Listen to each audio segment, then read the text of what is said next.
What depths would you plumb? What sacrifices would you make? What moral lines would you cross if the ultimate prize were limitless power and unimaginable wealth? For Madeline Usher, no price is too high to achieve her lofty ambitions. However, when the moment arrives to settle accounts and pay the piper, she seeks to alter the agreed-upon terms. Yet there are certain negotiations that are absolute, and some agreements, once forged, are irreversible. Hi everyone, Hugh here. In this video, I'll be doing a character analysis of Madeline Usher from the Mike Flanagan Netflix show, The Fall of the House of Usher. Madeline is a character steeped in mystery, ambition, and a chilling practicality that sets her apart, even within the notoriously ruthless Usher family. She's not merely a supporting player, she's a formidable force, a silent architect behind much of the Usher's dynasty's rise and fall, and a fascinating individual to explore. I'll be diving deep into her story, so consider this your spoiler warning if you haven't yet seen the show. Madeline, Roderick's twin sister, is a central figure in the story, sharing a deep conspiratorial bond with him. While Roderick often takes center stage, Madeline prefers a more subtle influence. Madeline's desires and pursuits, though less outwardly dramatic than Roderick's, possesses a grandeur of their own. Her projects, while perhaps not as attention-grabbing or obvious as her brother's, are just as, if not more, ambitious in scope and forward-thinking in their conception. Unlike Roderick, whose endeavors often seem to cling to the past, Madeline's focus appears directed outward, towards a future she wishes to control. But I'm getting ahead of myself, so let's go back to the past. In 1953, Roderick and Madeline Usher resided with their mother Eliza Usher in a comfortable and well-maintained house on a cul-de-sac. Eliza was a stern yet affectionate parent, and while they did not live a life of luxury, the family appeared to live a comfortable life. Eliza served as a personal secretary to William Longfellow, the CEO of Fortunato Pharmaceuticals. Longfellow was a cruel and unempathetic man. His sole passion was business, and as he once expressed to his wife, quote, "Children are never too tender to be whipped. Like tough beefsteaks, the more you beat them, the more tender they become." Madeline and Roderick, rebellious from childhood, often defied their mother. A notable instance involved climbing over Longfellow's fence, which led to Roderick's leg getting stuck on the fence and being discovered by an angry Longfellow. When Eliza arrived to pick up the twins, Longfellow forcefully grabbed her arm and whispered, quote, "Not here, not ever, we agreed." Eliza appears apologetic and scared, but young Madeline forcefully tells Longfellow to release her mother's arm. Again, despite being a young girl, Madeline shows a forceful strength and will. Longfellow feigned nonchalance when his wife arrived to investigate the commotion, as Eliza assisted a limping Roderick away. Before departing the property, Madeline glared at Longfellow, her hatred and disdain palpable. Unlike Roderick, Madeline had always known Longfellow was their father. This suggests Madeline was more intuitive and intelligent than Roderick, who took much longer to realize this fact. While Eliza cleans and mends Roderick's wound, she emphasizes that approaching Longfellow is strictly forbidden, likening him to God in their distant affection for the family. A young Madeline says of her secret father, quote, "He's mean." By 1962, the twins had entered adolescence, a period dramatically shaped by their mother Eliza's deteriorating health. A chronic and debilitating illness left her bedridden and completely reliant on her teenage children for daily care. This sudden and immense responsibility prematurely aged Roderick and Madeline, compelling them to assume adult roles far beyond their years. Exacerbating their difficulties is Eliza's extremist religious conviction that her faith in Jesus alone would suffice for a cure. She rebukes her children when Madeline proposes seeking medical assistance. The twins can only look on as Eliza suffers in agony. Not knowing what else to do, the twins decide to reach out to Longfellow for help. Madeline instructs Roderick on what to say to Longfellow. Quote, "Don't say what you want. Say what makes him say what you want. That way, it's his idea." Roderick is worried about going to speak to Longfellow as it goes against Eliza's instruction, but Madeline tells him that it's the least Longfellow can do for them. Here, we already see that Madeline is the brains of the pair, while Roderick plays the role of the face and voice. The twins approach Longfellow, subtly appealing to his inflated sense of self-importance. They flattered his intellect and accomplishments, praising his vast influence and the respect he commanded. Their carefully chosen words were designed to stroke his ego, reminding him of his superior standing and ultimately soften his resolve. However, there's a distinct shift in Longfellow's demeanor when they broach topics that touched upon sentimentality or personal obligation. The moment Eliza's love for him was mentioned, or any reference was made to his duty towards his children, Longfellow's calm facade crumbled. His expression darkened, and his voice grew cold. He vehemently denied any insinuation regarding his paternity of the twins, his eyes flashing with a mixture of anger and contempt. Each mention of a past connection or a familial tie seemed to fuel his rage, as if such discussions were an affront to his carefully constructed persona. With a furious command, he tells them to leave his property immediately, leaving no room for further discussion. After being forced to leave the property, the twins return home, and Eliza soon succumbs to her illness. To honor their mother's final wishes, they decide to bury her themselves in the backyard, ensuring she would not be embalmed or touched by doctors or examiners. Together, the twins construct a makeshift coffin and bury her. That night, there was a violent thunderstorm which woke Roderick. He gazed out his window into the backyard, where a chilling scene awaits him. His mother's grave has been unearthed, and it appeared that she broke free from her coffin and has dug herself out. The storm knocked out the electricity and left them in darkness. The twins ventured downstairs to investigate. They found muddy footprints and handprints leading back into the house. The twins called out for their mother, but only silence answered. Frightened, Madeline tried to logically assess their strange situation. She reasoned that their mother must have been unconscious somewhere in the house, having exerted herself by digging out of her own grave. In a panic, Roderick asked Madeline what they should do next. Madeline insisted they call a doctor regardless of their mother's wishes.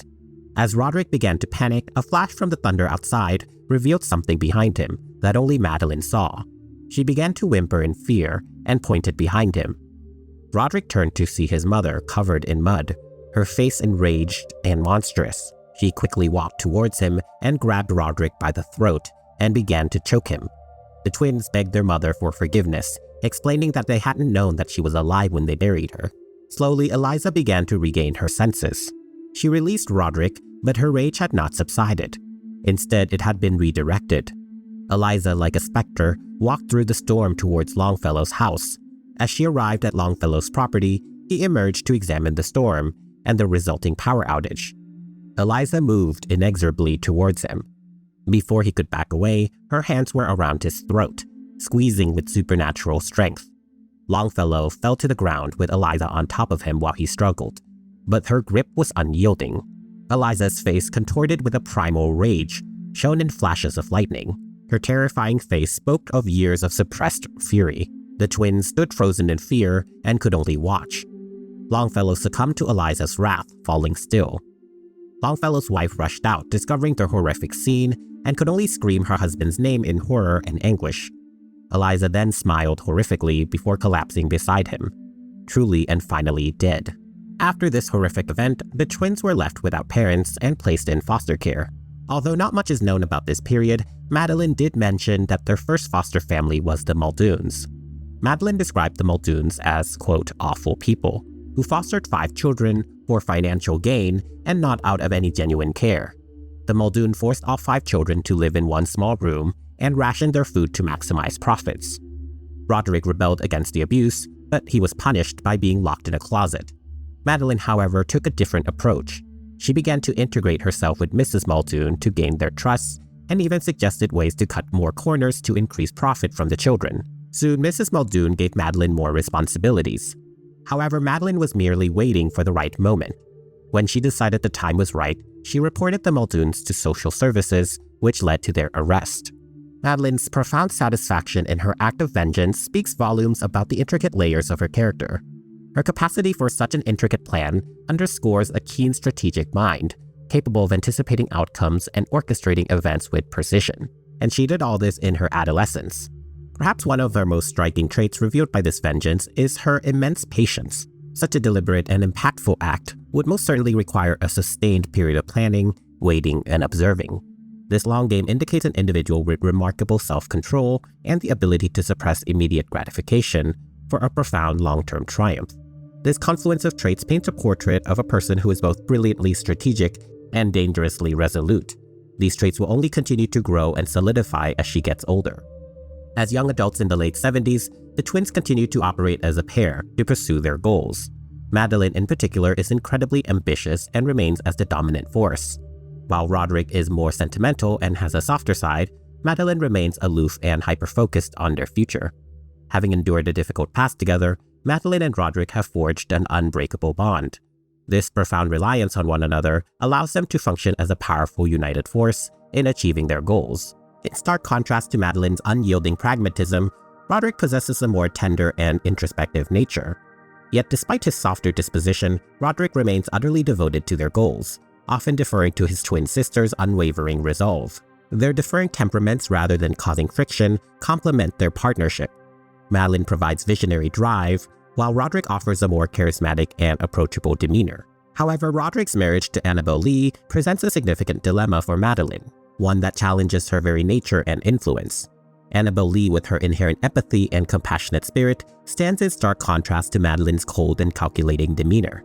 This fundamental difference in character creates a direct opposition, as Annabel Lee's warmth and genuine care for others are qualities Madeline entirely lacks or actively suppresses. The two women embody contrasting influences on Roderick, acting as his figurative angel and devil.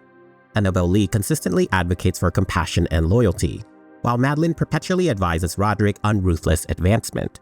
Madeline is inherently unsentimental, lacking warmth and disdaining affection, particularly around children. Her discomfort in Roderick and Annabel's home and aversion to emotional displays highlights her solitary nature, contrasting sharply with Annabel's caring disposition. These contrasting personalities will inevitably clash, compelling Roderick to choose between Madeline's fierce pragmatism and his wife's more idyllic optimism.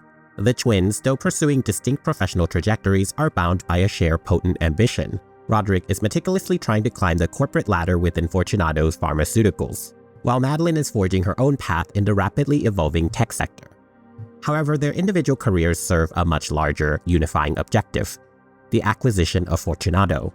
This company is not merely a business entity to them. It represents a deep-seated familial right, a legacy that they believe was unjustly denied. The twins are driven by the profound conviction that the company rightfully belongs to them, a sentiment rooted in the complex and bitter relationship with their late father, William Longfellow. Despite their animosity towards him due to his abandonment, they paradoxically covet the very empire he built. When Rufus Griswold, Fortunato's new CEO, rejected Roderick's proposal for the company to pivot to Ligadone, a quote-unquote miracle non-addictive painkiller, there is an interesting scene with Roderick, Annabel, and Madeline sitting together around the table. Annabel tries to cheer Roderick up and suggests he find another job away from Fortunato. Roderick speaks poetry lovingly to his wife and they kiss. Madeline can only watch in disgust, saying of the display of affection, quote, "vomit." Madeline then abruptly announced that she had quit her job, saying that she was sick of the boys' club. Her accomplishments in the male-dominated tech sector were frequently overshadowed and disregarded by her male peers. Annabel, ever the optimist, attempts to frame Roderick and Madeline's difficulties in a positive light, suggesting that financial wealth isn't everything. However, Madeline's expression indicates her disagreement, though she does not say anything. When Annabel tries to compliment Roderick and Madeline by saying, quote, "You're both so fucking high-tech. Impressive. Roderick with your medicine, Madeline with your algorithms." But before Annabel can continue, Madeline cuts her off, saying, quote, "Algorithms aren't high-tech. They've been around since antiquity. An algorithm is just a finite sequence of all defined instructions to solve a problem or perform a computation. But down the line, with computers, we could use them for anything. Financial markets, investments, predictive medical care. Hell, an algorithm could write movies and TV shows. You'll see. Down the line, we could mimic human consciousness. That is immortality talk right there." These words from Madeline are especially prescient, considering she uttered this statement in the 1970s. Madeline's insights into the future is remarkably accurate. Her assessment demonstrates a profound understanding of emerging trends and societal shifts that were, at the time, still in their nascent stages. This forward-thinking perspective not only highlights her intellectual acuity, but also suggests a keen awareness of long-term implications of contemporary developments, making her observations particularly insightful even decades later. She then tells Roderick, quote, "Roddy, fuck that tiny man in his big office with his tiny ideas. We're going to change the goddamn world. And if Fortunato won't help us get there, we will trample them on our way. There's no such thing as a step back. You go forward. If you hit a brick wall, you don't go back, you go through. Rufus Griswold is going to help us go forward, or we're going to go right through him and leave him in pieces behind us." This is major foreshadow for things to come, but it also highlights Madeline's tenacity and her ruthless nature. When Rufus Griswold steals Roderick's idea of pivoting to Ligadone, Roderick feels defeated. While Roderick did receive a promotion and a boost in salary, It is a pittance and entirely inadequate compensation for such an innovative and profitable idea. To add insult to injury, Rufus's reaction to the entire situation was characterized by an appalling lack of gratitude and a pervasive air of condescension. He not only steals Roderick's idea, but also managed to convey a smug superiority, as if Roderick should be grateful for the crumbs he received. This dismissive attitude, coupled with the blatant appropriation of his idea, left Roderick feeling deeply disheartened. But again, Annabelle tries to cheer up Roderick and tries to put a positive spin on the situation.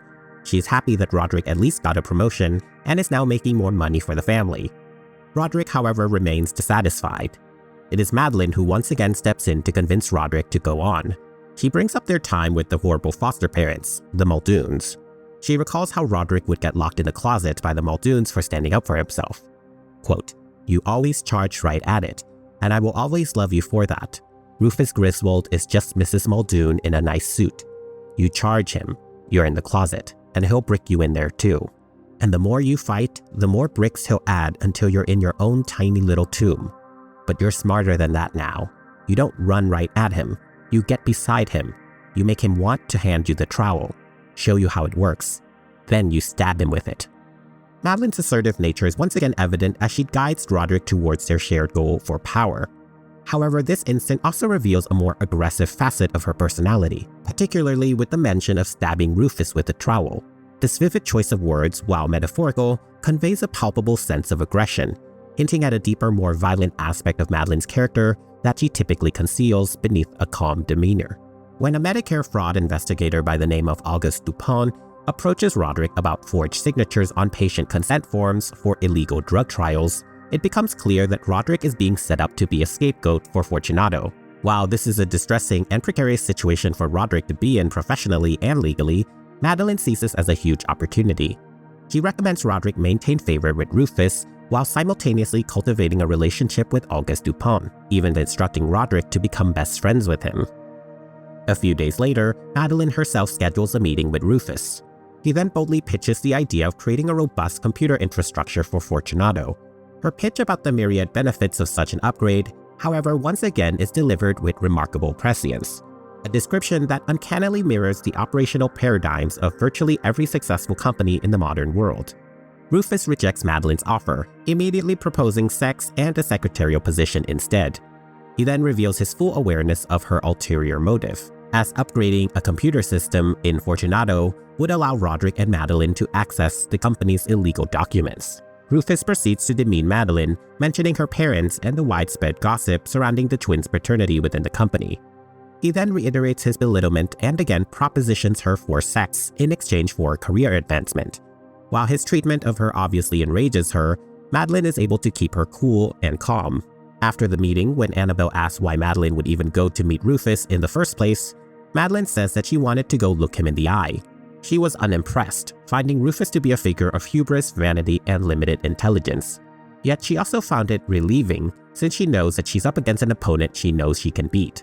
After Roderick betrayed Auguste Dupont to protect Fortunato, he was swiftly arrested for perjury. This betrayal sent a shockwave through Annabelle, leaving her reeling from the revelations of her husband's calculated lie, not only to Auguste, but more painfully to her. She grappled with the jarring disconnect between the man she believed she knew, the kind devoted husband, and this stranger who had so casually jeopardized his freedom and their shared future for Fortunato. This immediate aftermath of his lie left Annabelle questioning the very foundation upon which their relationship had been built and the true nature of the man she married. Unbeknownst to Annabelle, this outcome was not a tragic accident, but a meticulously crafted maneuver, precisely as Madeline had secretly planned. Roderick's arrest was merely a calculated sacrifice, a pawn in a larger game designed to propel Roderick into a prominent position within the company.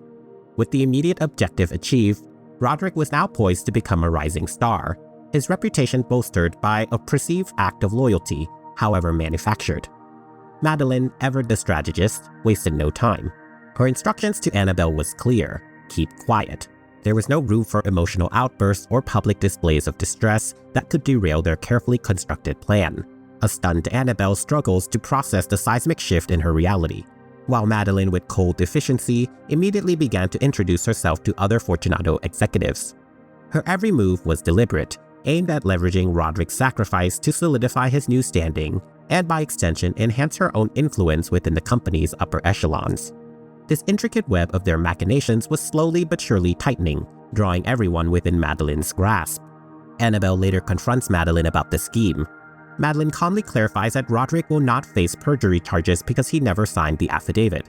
It will simply come down to Auguste Dupont's words against theirs. Madeline understands that without Roderick's testimony, the defense attorney has no case against Fortunato or Roderick himself. As a result, Roderick will be celebrated as a hero and savior within the company, rapidly advancing to promotions and a position of higher power. As Madeline revels in her victory, she notices Annabelle's genuine shock and sorrow over Roderick's true nature. Madeline had previously believed Annabelle's caring demeanor was merely a pretense to secure housing and financial stability. Madeline is genuinely taken aback that Annabelle has consistently been herself, never feigning kindness, remarking that she thought that people like that only existed in films. Madeline then casually put out her cigarette in a child's ashtray as she prepared to leave, a gesture that spoke volumes. It was a clear and deliberate affront to Annabelle, symbolizing Madeline's utter disdain for domesticity and the traditional roles expected of women in society. This small act of defiance underscored a much larger internal conflict, revealing Madeline's rebellious spirit and her rejection of the conventional expectations placed upon her. The discarded cigarette in such an innocent setting highlighted Madeline's cynical view of family life and her unwillingness to conform to societal norms.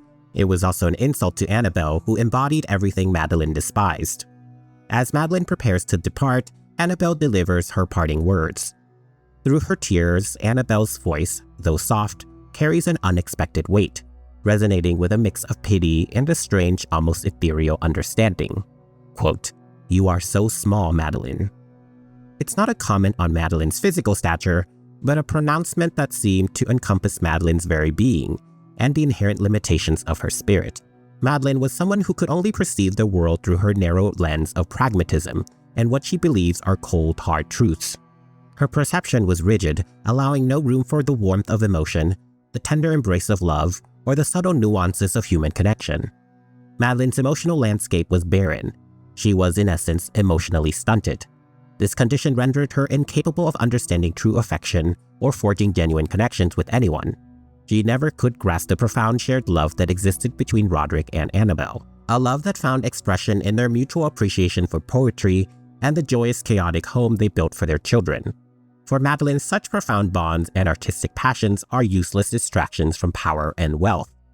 Madeline coolly dismisses Annabelle's words with a curt, quote, "Your baby's crying," before departing, once more showcasing her disdain for domesticity and for Annabelle herself. Though not immediately obvious, Annabelle's words leaves a profound and lasting impact on Madeline, despite her outwardly composed demeanor. When Madeline and Roderick arrive at the 1980 New Year's celebration at Fortunato, they are warmly greeted by Rufus Griswold, who calls Roderick his hero and announces him to the rest of the partygoers as the future of Fortunato. Now, the costumes of Roderick, Madeline, and Rufus are pretty symbolic here. Roderick and Madeline's choice to costume themselves as Jay Gatsby and Daisy Buchanan from F. Scott Fitzgerald's The Great Gatsby is a unique and interesting choice.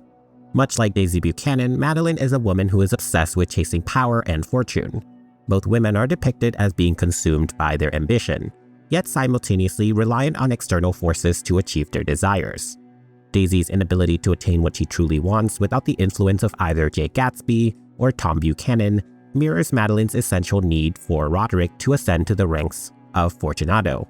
They are also both revealed to be cruel and self-serving. In The Great Gatsby, Daisy Buchanan exhibits a profound lack of moral integrity. Though she was behind the wheel of Jay Gatsby's car when it struck and killed Myrtle, Daisy ultimately allows Gatsby to shoulder the blame, an act that leads directly to his untimely demise. Her subsequent actions, or rather her inaction, further underscores her callous nature.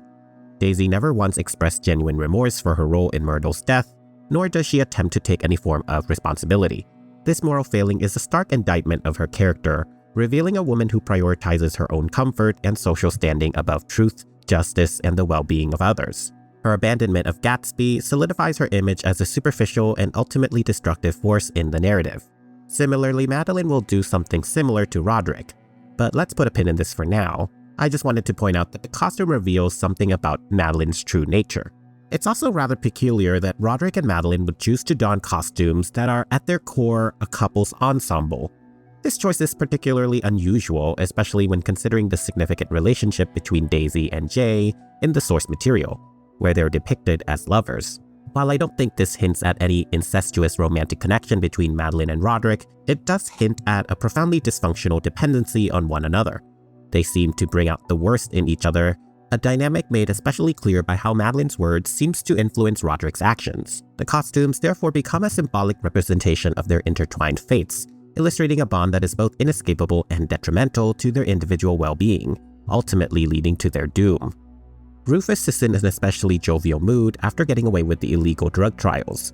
He tells Roderick that Roderick is his right-hand man. Madeline suggests that maybe Rufus should tell the board that both he and Roderick came up with the plan together and has successfully saved the company.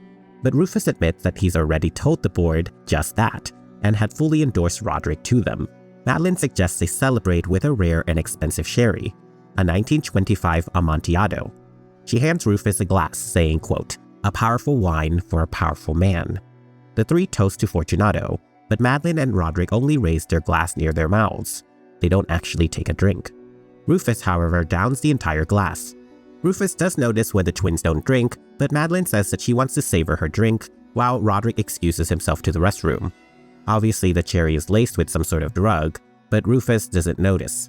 Madeline immediately begins to seduce Rufus and guides him down into the dimly lit basement. Her touch, though seemingly seductive, is firm and unyielding, leaving no doubt as to who holds the reins of this encounter. Rufus, his senses dulled by alcohol, is a puppet in her hands, his attempts to assert control futile against her dominant will.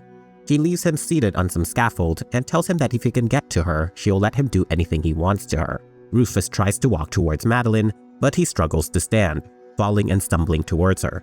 He finally falls unconscious at Madeline's feet. Rufus awoke some time later, finding himself cuffed to metal pipes. Before him, Madeline and Roderick moved with an unsettling deliberate rhythm. Brick by horrifying brick, the twins work to construct his tomb. Rufus begins to panic and begins to shout and scream out for help, but the twins only continue their grim work. Rufus begins to laugh, believing that the twins are playing a prank on him. He then begins to try to negotiate with the twins, offering them power and riches, but his words fail to entice the pair.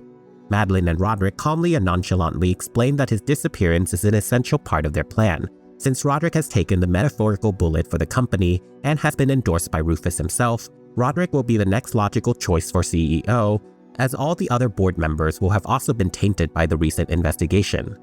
With Rufus's disappearance, Roderick will be able to step in and take control. Everyone would just assume Rufus had run off somewhere to avoid the feds. Rufus, in desperation, attempted to apologize and tried to appeal to their hubris. He then tried to negotiate, hoping to find common ground, some way out of his dire situation. He offered Madeline a VP position, but Madeline just responded that she had the position of COO in mind. However, it became undeniably clear that the twins harbored no intentions of releasing him. In fact, a chilling realization dawned upon Rufus. They appeared to be reveling in his predicament.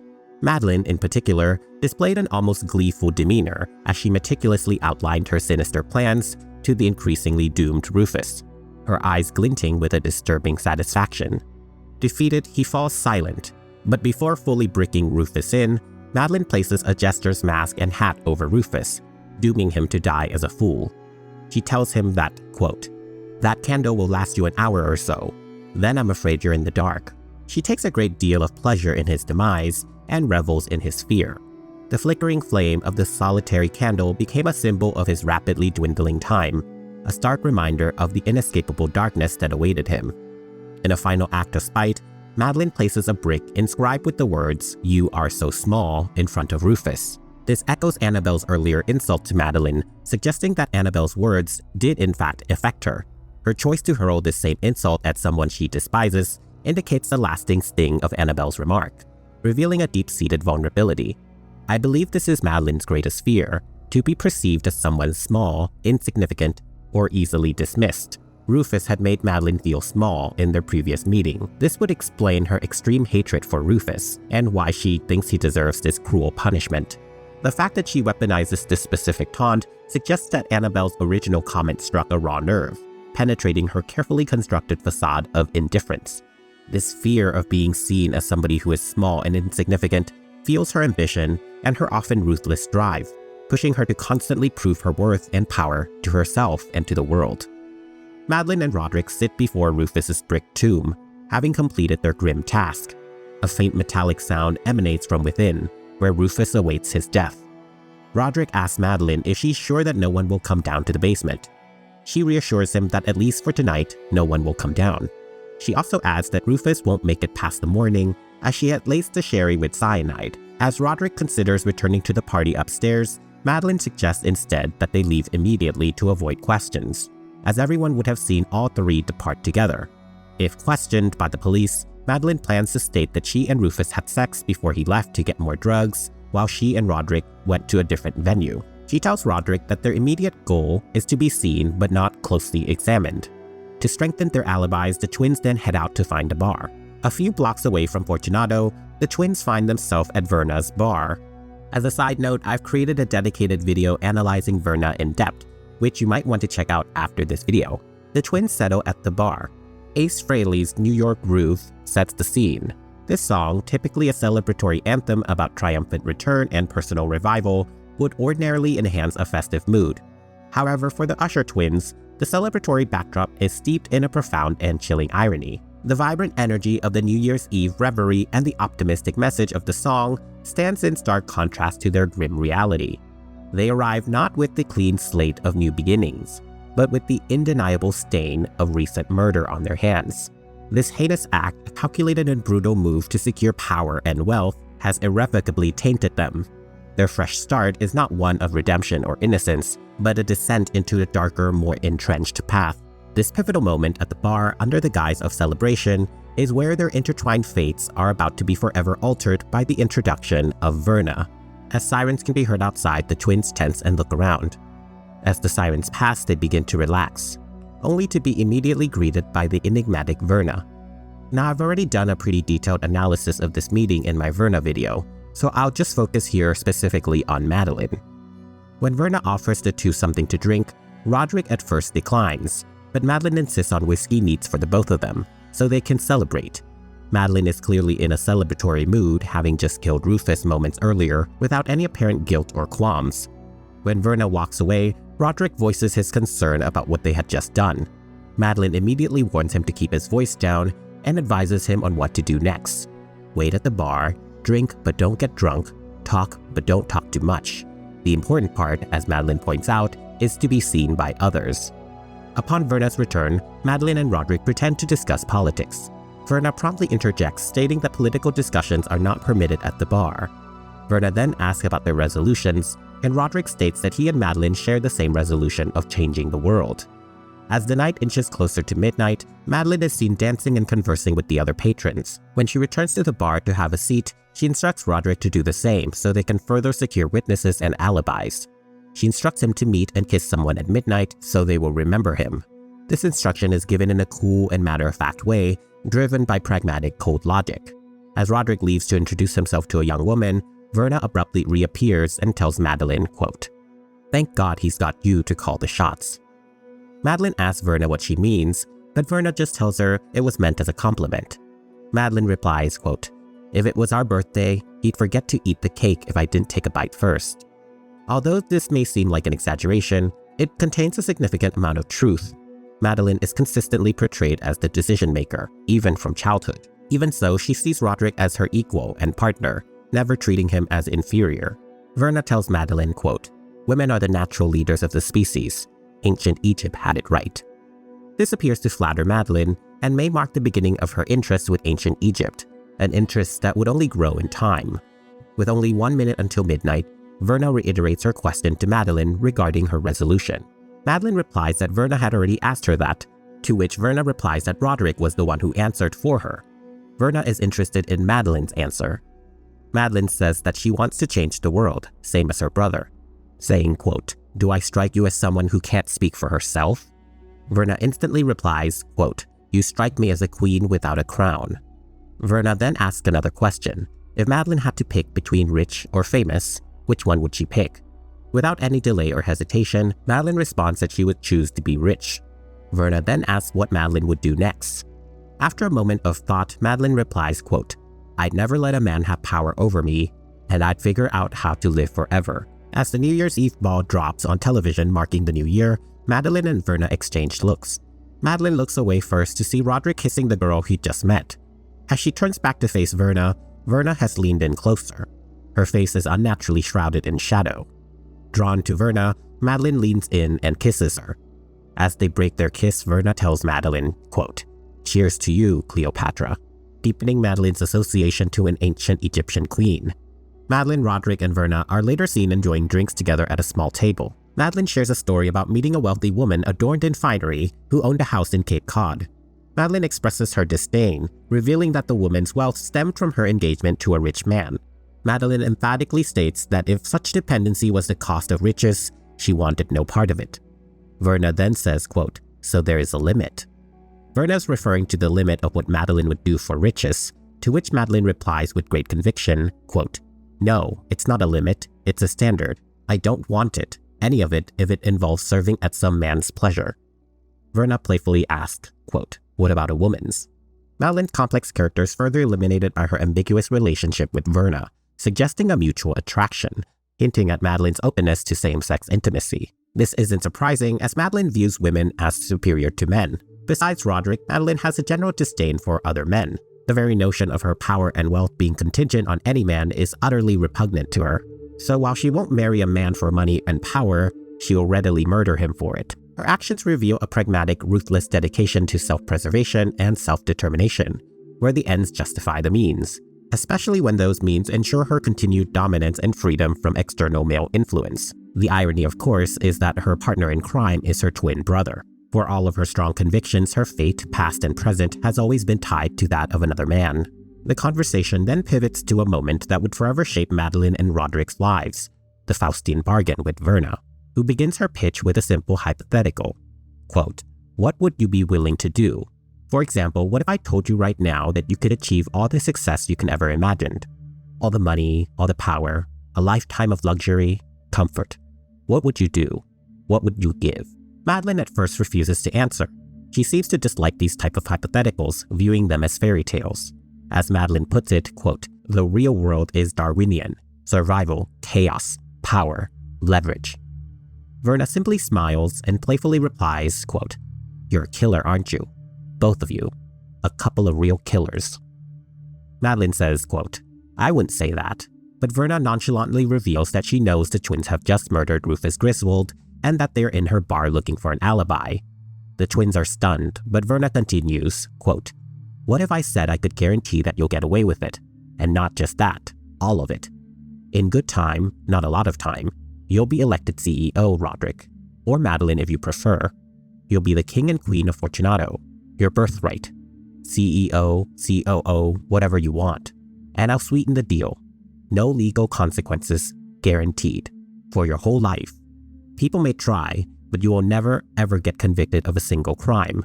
The company is yours to do with what you want. Be altruistic, be charitable, or don't. I just want to see what you do. You feel it, both of you, in the air. We're sitting outside of time and space. This is the moment luck meets opportunity." The twins do in fact feel that this is a special moment, not something to be dismissed. Verna's offer is everything Madeline and Roderick has ever wanted, what they've worked towards their whole life. Roderick is much more keen on jumping into the opportunity and asks Verna what she demands in return. Verna says that she would defer payment. As she puts it, quote, "Let the next generation foot the bill." As part of the deal, Verna says that she will claim the lives of Roderick's bloodline just before he dies. Additionally, Madeline and Roderick will die together. As Verna puts it, quote, "You came into this world together and you go out of it together, or no deal. I'm a creature of symmetry." Verna reassures them that Roderick is destined to live a long life, exceeding that of any previous Usher man. But she reiterates that when Roderick dies, every Usher will also die, quote, "But when that curtain falls, everyone takes a bow together." Now something to consider is that Roderick already has 2 children, Frederick and Tamerlane, so accepting this bargain is dooming them to an early death. Yet Madeline says, quote, "I mean, those kids would have quite the life." Verna assures the twins that Roderick's children will experience a privileged life before their deaths, a prospect Madeline deems a good deal. Roderick immediately agrees, declaring it a done deal. Verna then requests verbal acceptance. Roderick quickly assents, but after a brief hesitation, Madeline also accepts the agreement. Verna seals the deal with a drink, a very fancy cognac. After the three share a drink, Verna sends the twins off, telling them to get some sleep because they have lots to do. As they emerge onto the street in the early morning, a new day breaks, promising a fresh start and a new life. They glance back at the bar, but it has vanished, replaced by a boarded-up wall. Yet Verna's presence lingers in the raven graffiti looming above. The twins stand bewildered for a moment, and soon the memory of the night and the deal with Verna begins to fade like a past dream. However, the twins do make a pact to never discuss the night of Rufus's murder or subsequent meeting with Verna ever again. Now, I want to explore the deal a little bit here, because while on the surface it may seem like a great deal for Madeline, but in actuality it dooms her to her worst nightmare. After all, it wouldn't be a Faustian bargain without a heavy price. Madeline is driven by an intense desire for autonomy and a profound aversion to subservience. Her deepest, most visceral fear is to become beholden to a man. This prospect to Madeline is not merely undesirable, but utterly reprehensible, an affront to her very being. Yet with a subtle that belies its profound impact, Verna has masterfully maneuvered Madeline into precisely this predicament.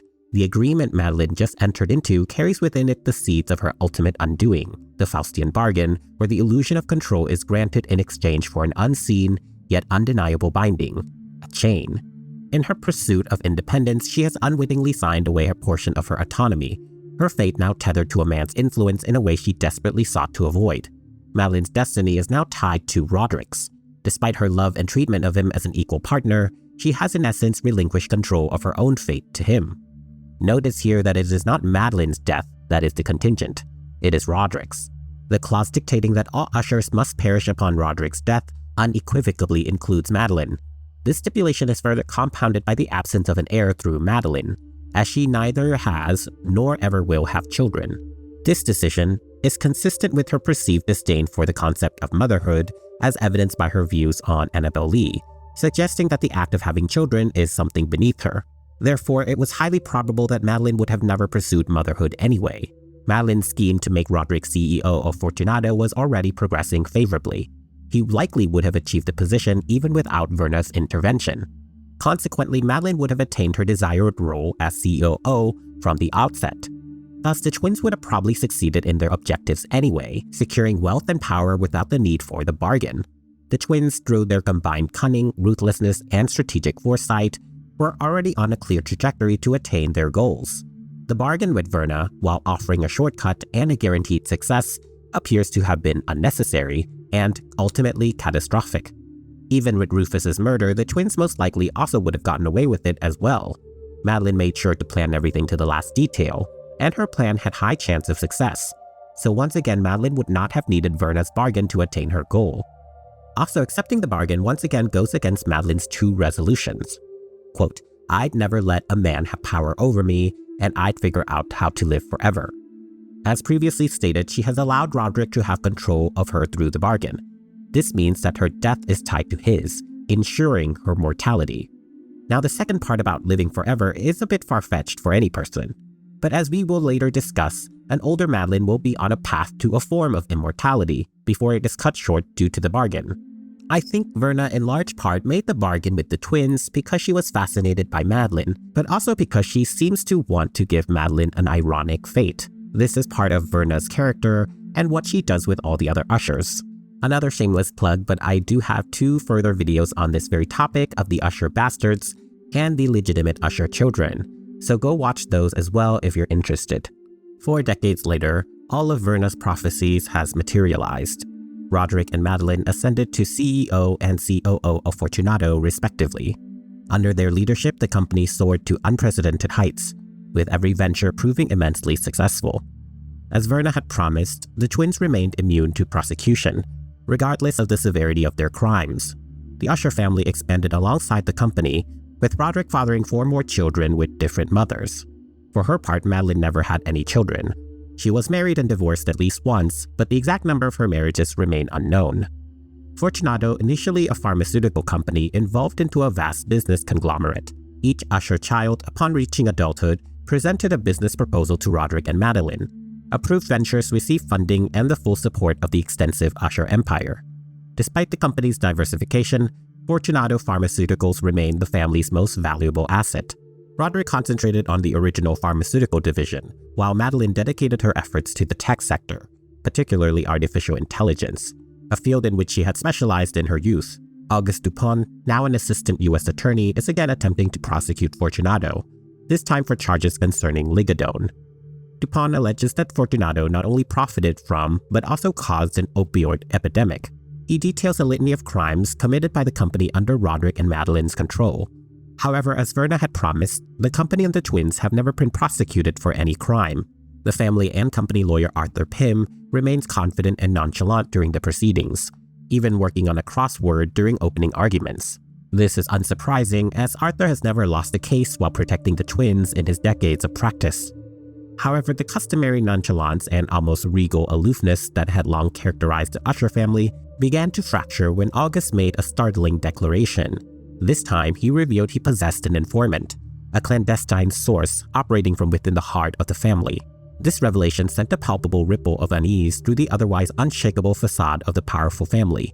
Madeline, typically composed and reserved, is visibly shaken by the news. Following the court proceeding, Madeline and Roderick convened a mandatory family dinner, including all of Roderick's children and their spouses and significant others. Prior to the dinner, they meet with Prospero, Roderick's youngest child, who presented his business idea. Prospero's proposal for an ultra-exclusive nightclub catering to the extremely wealthy and famous was met with disapproval by both twins, who found it severely lacking in substance. Just as they did in their youth, the twins believed that being an usher meant changing the world.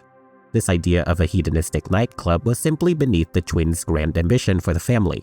After Roderick dismisses Prospero, Madeline is reassured, confident that Prospero's vapid and uninspired nature makes him an unlikely informant. But she is determined to find out who the real informant is, insisting that she will examine the rest of the family closely. After dinner, Madeline instructed all of the family, including Roderick's children, their romantic partners, Roderick's new wife, and Roderick's granddaughter, to sign a new non-disclosure agreement. She then proceeds to lecture and threatens them, quote, "The company is the family, and we expect you to defend it with your life. And if anyone comes after us, we will exhaust our arsenal until the threat's neutralized." Neutralized, like dead. Pym had made this document particularly nasty. I asked him to. But that's not the thing. When I find out who's been talking to the government, the goddamn government, against your own blood, there won't be enough of you left to sue. I'll have to sue the bloody puddle of gore in designer shoes. Madeline views the company and the family as an inseparable unit, much like a crime family, a point August highlighted in his opening arguments. Opposing the family is therefore seen as opposing the family itself. Also, she's not being hyperbolic when she threatens the informant with death. As we know, Madeline does not shy away from murder, and behind the cold, aloof veneer hides a violent streak. Madeline, though not a warm or tender person, reveals a softer side in her interactions with Lenore, Roderick's granddaughter. Lenore was chosen as a prototype for Madeline's ambitious AI project, a decision that hints at affection. Madeline's algorithm created a virtual replica of Lenore by analyzing her online data, history, a comprehensive questionnaire of 10,000 questions, and 4 months of daily journal entries. This replica was designed to emulate Lenore's thought process and actions. This selection is significant as it suggests Madeline sees Lenore as worthy of immortality, considering the project represents Madeline's lifelong goal and a step towards achieving it for herself. As she explains to Lenore that she's not trying to create a chatbot, she's trying to secure her immortal legacy, a way to live and exist in a form beyond bodily death. She then shows Lenore a new artifact that she has just acquired to add to what she calls her immortality collection. This artifact is a tool that was used to remove brains from dead bodies prior to actual embalming, a process called excerebration. Ancient Egyptians mummified their dead to prevent decomposition, especially of internal organs, which decay rapidly. This practice was vital to their religious beliefs, as a well-preserved body was believed to be necessary for the deceased's passage into the afterlife. During mummification, most organs were removed and stored in canopic jars, which were protected by the sons of Horus. The heart, seen as the core of intelligence and vital for judgment in the afterlife, was typically kept within the body. Conversely, the brain was deemed insignificant and frequently extracted through the nose with a hook, then discarded. In fact, we see a lot of other ancient Egyptian artifacts in Madeline's office. We see the canopic jars, we even see what looks like an ancient Egyptian throne, and a whole sarcophagus under her office table. Madeline's interest in ancient artifacts and Verna's nickname Cleopatra link her to themes of immortality and ancient pharaohs. Following Prospero's gruesome demise, Madeline exhibits a striking absence of grief. Her reaction to the news of the other 78 other casualties in the bizarre incident was not one of sorrow or sentimentality. Instead, her primary concern centered entirely around the potential repercussions for the company's stock price.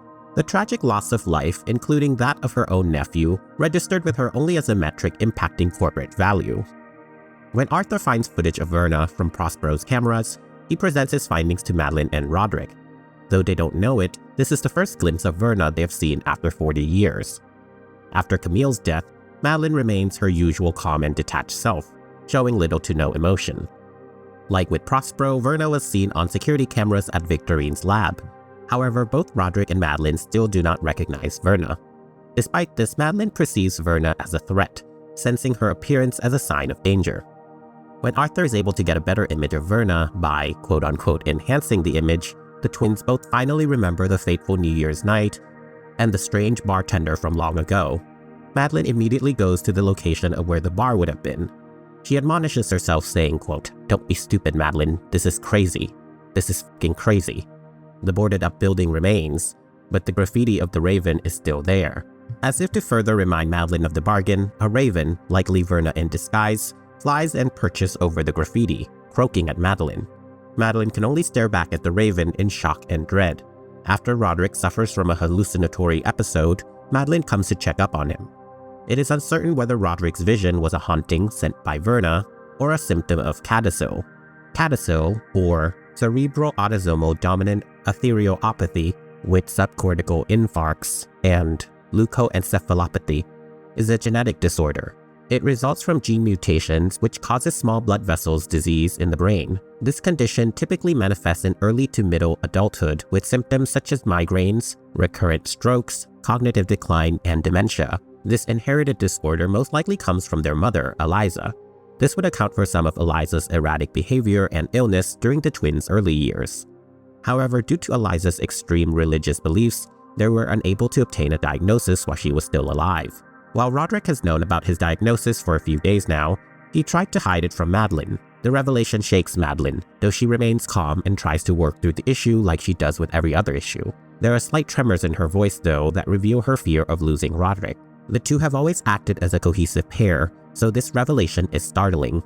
Again, this is a rare moment of vulnerability for both Madeline and Roderick, for as wealthy and powerful the two of them have become, they are still unable to cheat death. Madeline and Roderick now rest their hopes on Victorine's heart mesh project, as it can help mitigate some of Roderick's symptoms and might prolong his life. After Napoleon falls to his end, a joint funeral is held for Prospero, Camille, and Napoleon. The mothers of the three attend the funeral. When Tamerlane asks Madeline who the three women were, Madeline responds with derision, quote, "The mothers." Again, this contempt she has for motherhood is something that she has retained. After the death of a third Usher, Madeline hires bodyguards for the remaining Usher children, much to their dissatisfaction. Roderick also begins to further deteriorate, suffering from more visions and hallucinations. Madeline visits Victorine to stress the urgency of her heart mesh project. Madeline is indirect but implies that Victorine must accelerate her work, as Roderick will require it imminently. Victorine, irritated by Madeline's sudden interest and urgency, questions if Madeline has more pressing concerns given the ongoing trial. Madeline, unbothered, scoffs and dismisses the trial, stating it's likely nearing its conclusion. Just as Verna has promised, Madeline and Roderick have never been or will be prosecuted for any crime. So Madeline is not at all concerned with the trial. She is, however, concerned about Roderick's health and the killings of her nieces and nephews. Though this might not be for sentimental reasons, as part of the bargain with Verna dictates that Roderick and Madeline's bloodline will end before Roderick and Madeline's own end. So keeping Roderick and the others alive also means that she herself is kept alive. Upon discovering Verna's photos on Napoleon's phone once more, it's undeniable that the mysterious bartender has returned to fulfill their bargain. Madeline confronts Roderick with the truth, urging him to recall the New Year's party of 1980. Roderick is deeply disturbed by this, as the twins had sworn to never speak of that night again. He refuses to fully admit the truth of what had happened, recalling that they were both drunk and high, reasoning that it may have just been all a dream, as it would be impossible for the mysterious bartender from 40 years ago to return unaged. Madeline posits the theory that the woman now terrorizing the family may be another illegitimate child of Roderick and the bartender. This individual, she speculates, has returned with the intention of killing her siblings to claim the family's inheritance. As Arthur leaves to confront Verna, he makes a cryptic and ominous statement about returning with a quote-unquote receipt. Given Arthur's reputation of ruthless efficiency and competence, this receipt is almost certainly a euphemism of proof of death. Madeline's ruthless and violent nature once again appears when she tells him that Verna's eyes would serve as the receipt. This also serves as significant ironic foreshadowing for Madeline herself, but I'm jumping ahead. After Victorine's horrific death, Roderick begins to act more erratically, as he suffers from more visions or hallucinations of his dead children. Still covered in Victorine's blood, he begins monologuing to them as he opens a crate. Inside are 2 sapphires taken from Queen Tauceret's mummified head. Queen Tauseret was the last 19th dynasty pharaoh. She initially served as regent for her stepson Siptah, then assumed full power as pharaoh after his death. To grant her power and sight in the afterlife, 2 large sapphires were placed in her head during mummification, in place of her eyes. A fitting send-off for a goddess. Roderick ponders if his acquisition of such treasure makes him a god. He muses that in a way he has reached through time and ripped out the eyes of a goddess, just so he can give them to Madeline for her birthday. This highlights the twins' egos and exemplifies how their wealth and power have corrupted them to the point of self-deification. It's important to note that while Pharaoh Tauseret was a real historical figure, the blue sapphire eyes are a fictional detail created for the show. In ancient Egyptian mummification, the eyes were typically removed or allowed to collapse.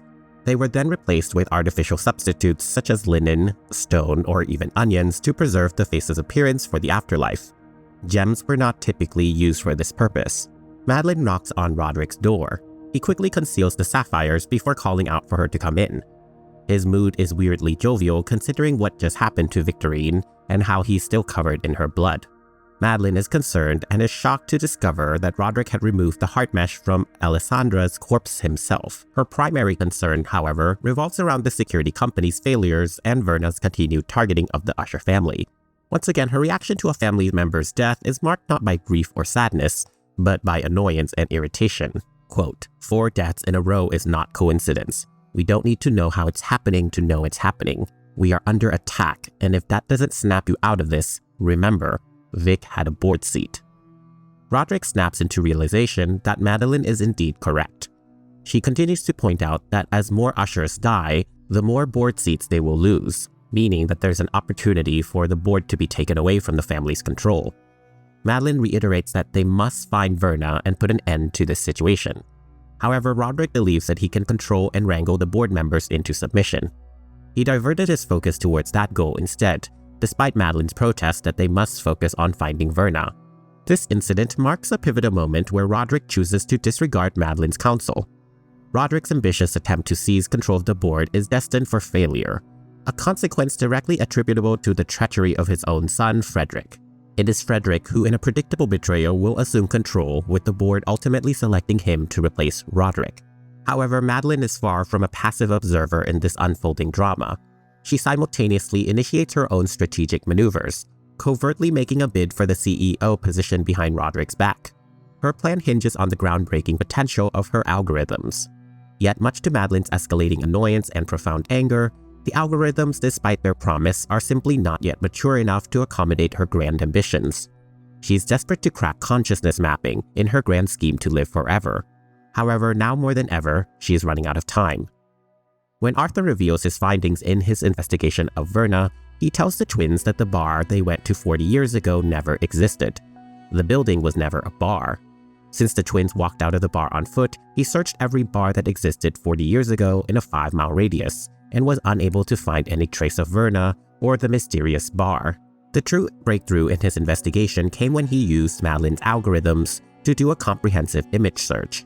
It was through this that Verna's true unsettling nature began to emerge. Instead of a singular, localized figure, Verna appeared as a recurring phantom, subtly woven into the tapestries of history, consistently appearing in close proximity to a select group of individuals. These were not ordinary people, but rather figures of immense influence, extraordinary wealth, and undeniable power. They were individuals whose fortunes often seemed to materialize overnight, whose empires were built on foundations of questionable ethics, and in many cases outright unscrupulous wealth and exploitation. Verna, it seemed, was a silent, omnipresent architect of their rise, a shadowy figure facilitating their ascent to the pinnacles of human ambition, always at a hidden, terrifying cost. Roderick, visibly shaken and agitated, adamantly tries to dismiss the unsettling findings as fabrications. His denial, however, only fuels Madeline's growing exasperation. She implores him to cast his mind back to that fateful night, yet Roderick remains steadfast in his refusal to acknowledge the truth. This dynamic between the twins is interesting. Roderick, often characterized as the more poetic and grandiose of the two, the one who might be more expected to embrace the fantastical or the extraordinary, finds himself incapable or unwilling to accept the reality of their strange encounter and subsequent pact with Verna. His usual eloquence and imaginative spirit are overshadowed by a profound and stubborn denial. In stark contrast, Madeline, typically Roderick's cold and logical-driven counterpart, does not attempt to obfuscate the truth with rationalizations or reasoned arguments. Her mind, unburdened by the same emotional resistance as Roderick's, appears remarkably adept at recalling and processing the information before her. This difference in their reactions highlights a fundamental divergence in their coping mechanisms and their understanding of the extraordinary circumstances that have enveloped their lives. Later, Madeline finds Roderick sitting on the floor of the basement where the two imprisoned and murdered Rufus. She learned from Roderick's secretary that he has been going down to the basement quite frequently. Madeline urges Roderick to join her at Tamerlane's Goldbug launch. However, he refuses and remains on the ground. As Madeline begins to walk away, he asks her if she can hear the bells. This is a reference to the jester bells on Rufus's costume the night the twins murdered him. As a response, Madeline leans in close and slaps Roderick across the face, saying, quote, "Shut your mouth, get your shit together. What the fuck is wrong with you? You know as well as I do what's happening here. Stop playing stupid." Roderick continues to wallow in despair, saying that his heart and brain is dying. He doesn't know what's real anymore. Madeline counters, quote, "Okay, you can hide behind this diagnosis all you want, but right now, I need you to pull your head out of your ass for Tamerlane and Frederick, for Fortunato, and for me. Your daughter needs you." But Roderick just says, quote, "She's fine. She's surrounded.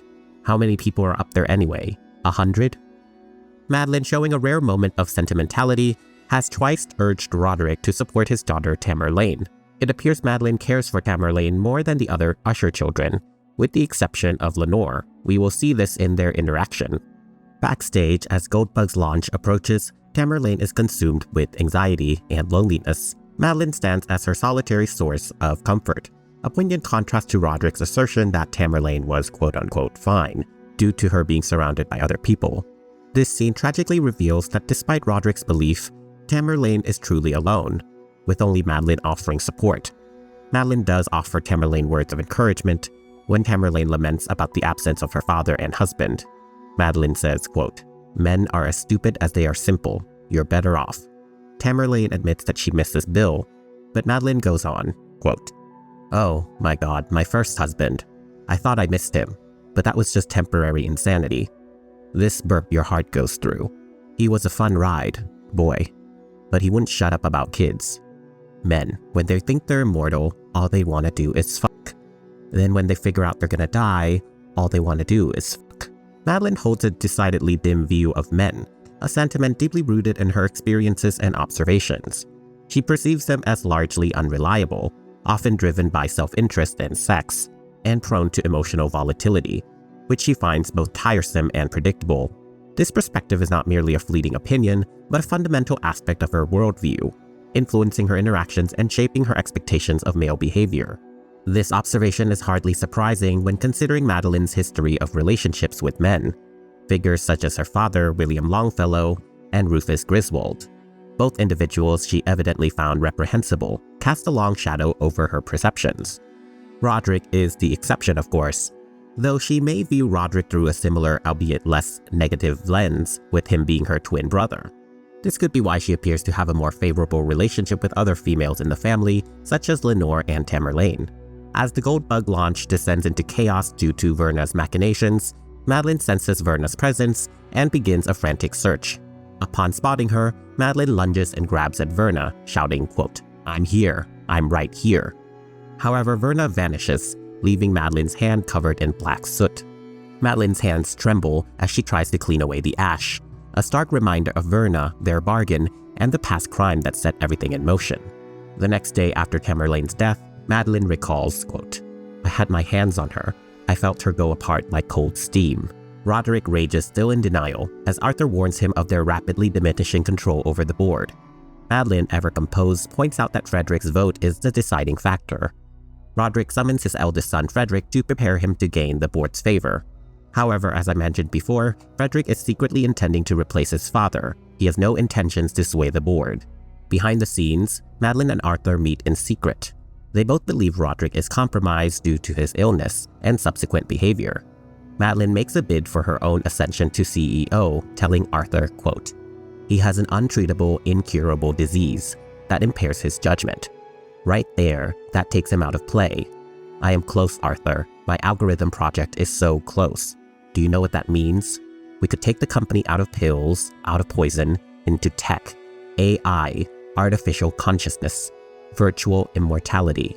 You take that to the board. You tell them that if I'm in the chair, I take this company into the future.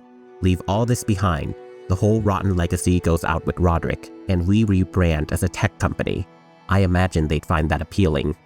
Arthur agrees with Madeline, but also says that he can't imagine that this is easy for Madeline to do, to which she tells him, quote, "It's the hardest thing I've ever had to say out loud." I do believe this is true. Madeline never intended to be CEO. She consistently preferred to remain out of the public eye. She never sought fame. As she told Verna, when asked between fame and money, Madeline picks money. Unlike Roderick, Madeline never sought the limelight or reveled in the attention of others. Even when the bargain was being struck with Verna, Verna did mention that Madeline could have been CEO if she chose, but Madeline didn't want the position. Instead, she picked the COO position. I also do believe that Madeline does not enjoy betraying her twin brother. Madeline has always treated Roderick with mutual respect, and the two have always been equal partners in everything they do. They obviously love and care for one another. I believe Madeline is being truthful when she states that betraying him is both difficult and painful for her. However, Madeline's paramount concern is her own survival. Despite her profound love for Roderick, she would consistently prioritize herself if forced to choose between them. This shared self-preservation instinct is a commonality between the twins, though Madeline fails to fully grasp the intensity of Roderick's own drive. Madeline, driven by a powerful intuition and a series of compelling clues, embarks on a journey to confront Verna. The most significant of the clues is Pamela Clem's driver's license address, which Madeline recognizes as her and Roderick's childhood home. This discovery solidifies her belief that Verna will be there, prompting a direct face-to-face confrontation. Before entering the house, Madeline performs a deliberate and revealing act. She removes her bangs, unveiling them to be a wig. This action holds significant symbolic weight. It suggests that Madeline has strategically been cultivating a certain image, possibly to evoke a connection to the powerful and mysterious pharaohs of ancient Egypt. Ancient pharaohs wore wigs often crafted from human hair or plant fibers for various purposes. These elaborate wigs were a clear indicator of divine status and a practical measure for hygiene, shielding unshaven heads from the sun and preventing lice infestations. Furthermore, the number of ornamentation of these wigs served as a potent status of power, with pharaohs and the elite flaunting their extensive collections to display their wealth. The removal of the wig could therefore signify a shedding of a carefully constructed facade, preparing her for a raw and unvarnished confrontation with Verna. She is, in a sense, unveiling herself before a confrontation with death. Upon entering the house, she at first finds it empty, except for a few pieces of furniture.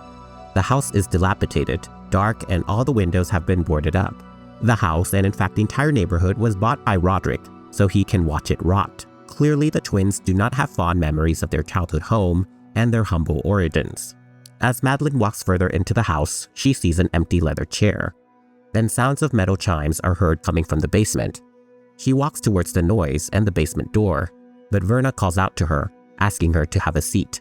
Verna has materialized in the leather armchair, and another leather armchair has also appeared. Verna tells Madeline that the chairs aren't really for them, but for Roderick and August later. Verna tells Madeline that Roderick has been coming to the house often lately, bringing boxes into the basement. She says he sometimes comes to sit and cry, noting how sad and pitiable he has become. Madeline sits in the empty chair opposite of Verna and asks Verna to stop. Verna notes that it's rather uncharacteristic of Madeline to simply ask, and also if Madeline has forgotten what she is. In response, Madeline then demands a negotiation, but Verna says that the hypothetical ink was dry. As a response, Madeline demands, quote, "I want new terms and I shall have new terms, or have you forgotten what I am?" Verna excitedly responds, quote, "There she is.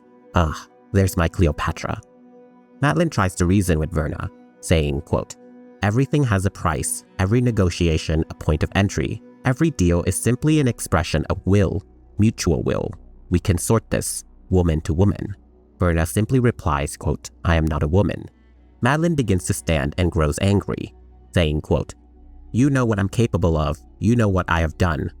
You know who I am." Verna matter-of-factly replies, quote, "You're a collection of impeccable, elaborate masks in an orbit of a stunted heart." With a quick motion, Madeline violently twists Verna's head, breaking her neck. Verna falls to the ground, seemingly dead. However, her voice from behind Madeline signals that she is in fact not gone. Verna apologizes for her biting remark about Madeline, saying, quote, "That was cruel. I apologize. There are certain things one shouldn't have to face in life. Time enough for self-reflection after. Yes, I know who you are, and were, and who you could have been. I see all three, standing shoulder to shoulder, and together they break my heart. Please, sit." This observation regarding Verna's abilities is quite profound, suggesting a multifaceted perception of time and destiny. Her capacity to witness the past, present, and even alternative futures for Madeline Usher introduces a tragic layer of depth in this interaction. It implies that Verna is not merely an observer, but a sentient being privy to the many paths Madeline could have taken. Verna's cosmic perspective suggests a lost potential for Madeline, hinting at a more vibrant, fulfilling, or less bleak existence in this alternative timeline. It is noteworthy that Verna only appears to the twins right after they murder Rufus, suggesting a correlation, almost like the act of murder summoned Verna or drew her interest to the twins. Madeline makes her way back to her seat, but before she sits, she apologizes to Verna for her violent outburst. Verna accepts her apology, saying, quote, "Under the bridge. As I was saying, I know who you are, Madeline. You're one of my favorites. And I understand. You find an adversary, you kill them. You find a hurdle, you jump it or dismantle it. You find a locked door, you pry it open." Verna's admiration for Madeline's tenacious spirit is clear. It speaks volume about Verna's own philosophical leanings and her keen interest in the intricacies of human decision-making. As I delved into my video analysis of Verna, her fascination with the choices individuals make, irrespective of their moral alignment or societal perception, is a cornerstone of her being. She appears to be a keen observer of free will, studying its manifestations in the lives of those she bargains with. This fascination suggests that Verna views life almost like a grand experiment, where each individual choices contribute to a complex tapestry of outcomes. Whether these choices are driven by virtue or vice, by self-interest or selflessness, Verna seems to regard them as equally valid data points in her ongoing exploration of the human condition. Her admiration of Madeline's tenacity, then, isn't necessarily an endorsement of Madeline's actions or their consequences, but rather an appreciation for the sheer force of will that drives Madeline. It's the unyielding determination, the refusal to succumb to external pressures, that truly captures Verna's attention. This perspective casts Verna not as a judge of morality, but as a discerning connoisseur of human agency. A notable disparity in Verna's treatment of Roderick and Madeline is evident. While Verna consistently shows deference and respect to Madeline, her demeanor towards Roderick is significantly less respectful, often bordering on dismissive. Despite both Roderick and Madeline being partners in various moral questionable acts, Verna accords Madeline greater respect. This difference likely stems from Verna's admiration of Madeline's self-assertiveness and determination, qualities that Roderick appears to lack. As they continue their conversation, Verna tells Madeline, quote, "You, your brother, and I, we share something. I recognized it the moment I laid eyes on you. Pain. You might accuse me of being the broker of suffering. I could only say the same of you, but I consider myself more its witness. You're in pain, you're exhausted, uncertain, frightened. For the first time in years, I can't take that pain from you, but I can give you something for it, and it's not a drug. Years ago, I offered you certainty. Tonight, clarity, no strings." Madeline only responds quietly, "I doubt that." Madeline's stoic demeanor, often perceived as a testament to her strength, appears to be a carefully constructed facade designed to mask a profound internal struggle. Beneath this outward display of cold resilience, a deep-seated fear of the unknown takes root.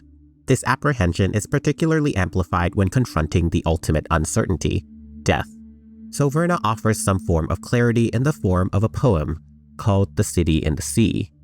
Lo, death has reared himself a throne, in a strange city lying alone, far down within the dim west, where the good and the bad and the worst and the best have gone to their eternal rest. No rays from the holy heaven come down on the long night time of that town, but light from the lurid sea stream up the turrets silently, up domes, up spires, up kingly halls, up fanes, up Babylon-like walls, up shadowy long-forgotten bowers of sculptured ivy and stone flowers. Resignedly beneath the sky, the melancholy waters lie. But lo, a stir is in the air, the wave, there is movement there. The waves have now a redder glow. The hours are breathing faint and low, and when amid no earthly moans, down, down that town shall settle hence, hell rising from 1,000 thrones shall do its reverence. This is an abridged version of Edgar Allan Poe's poem, but it preserves the original themes and ultimate message. It portrays a once grand city, now a silent, still testament to a vanished era. Its inhabitants are long dead, and death reigns, highlighting the fleeting nature of humanity and life. Regardless of their deeds, good or bad, everyone in the city has long perished. Finally, with a red glow, the city appears to descend into the ocean, and ultimately hell. Madeline's reaction to the poem is of confusion and devastation. As she asks Verna, quote, "I thought you were offering clarity," to which Verna just smiles and tells her, quote, "Let it steep a moment. It'll come to you." Verna's clarity to Madeline can be interpreted as a chilling revelation of the true nature of the Usher twins' legacy. The poem serves as a powerful metaphor, not merely for a business venture, but for an empire meticulously constructed upon a foundation of death and suffering. For years, Ligadon has been a harbinger of death and devastation, leaving in its wake millions of broken lives and countless deaths. Despite the monumental human cost, Madeline and Roderick have remained utterly devoid of guilt or remorse. Their hands, though never physically stained, are metaphorically drenched in the blood of their victims. They have become, in essence, dealers of death, their empire a sprawling monument to ruin and despair. However, the tide has turned. The bargain with Verna signifies the imminent and inescapable collapse of this empire. The clarity Verna offers is not one of absolution, but of the stark, unyielding reality of their impending doom. Their reign, once seemingly unassailable, is finally coming to its horrific, well-deserved conclusion. However, true to her character, Madeline is not one to give up or accept death readily. She devises a new plan. After Frederick is killed, she finds Roderick sitting in the Fortunato basement once more. Madeline says she knows Roderick remembers the deal, and more importantly, the terms. Quote, "Into the world together, out of the world together." She declares her profound love for him, simultaneously imploring him to save her. Madeline is convinced that Roderick's death before her will nullify the existing terms. Consequently, she persuades him to ingest a substantial amount of Ligadon, emphasizing that once he starts, he cannot stop, due to the pain that it would cause. Despite his fear and hesitation, she convinces him and assists him as he begins consuming the Ligadon. Madeline's words, filled with praise and encouragement, fueled Roderick's actions, hailing him as a legend and a king, a savior to all. As Roderick succumbed to unconsciousness, Madeline meticulously orchestrated the scene to convincingly portray his intentional overdose of Ligadon. She strategically positioned the empty bottle, selecting the arrangement that most compellingly suggested self-infliction. Her detached, emotionless act of killing Roderick, despite loving him deeply, reveals a chilling pragmatism. She had no qualms about his death if it ensured her own survival, and she did it with a casualness that is truly disturbing. She takes a step back to look at her handiwork, but before she departs, she hears the sound of the jester bells from behind the brick wall. She looks towards the wall, her expression unwavering, devoid of emotion or fear, before turning and departing. Of course, Verna wasn't going to let Madeline break the terms of their agreement that easily. Verna intervenes and saves Roderick from death. The next morning, Madeline is a bit shocked to find Roderick alive in his office. There are no words of apology or remorse. She only asks if Roderick knows that she'll be the next CEO of Fortunato. With Frederick dead, the board has decided Madeline should be in charge. She only says of the betrayal, quote, "It was equal parts math and mercy. But like you said, my math was good." But Roderick tells her that it will all be for nothing, as Verna refuses to let him die, so the bargain is still in play. No matter what Madeline does, Verna will collect, just like she did with the others. With the deaths of Victorine, Tamerlane, and Frederick, a second joint funeral is held. Madeline attends without her bangs, indicating she has not reattached them since her encounter with Verna. She maintains her usual cool and aloof demeanor, wearing sunglasses, but her exhaustion is evident.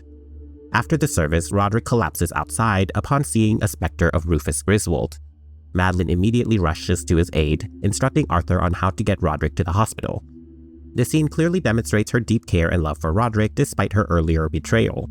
As a last and final attempt to change their fate, Arthur is dispatched to try to eliminate Verna, though of course this proves futile as Verna is not a mortal being, but something beyond human comprehension.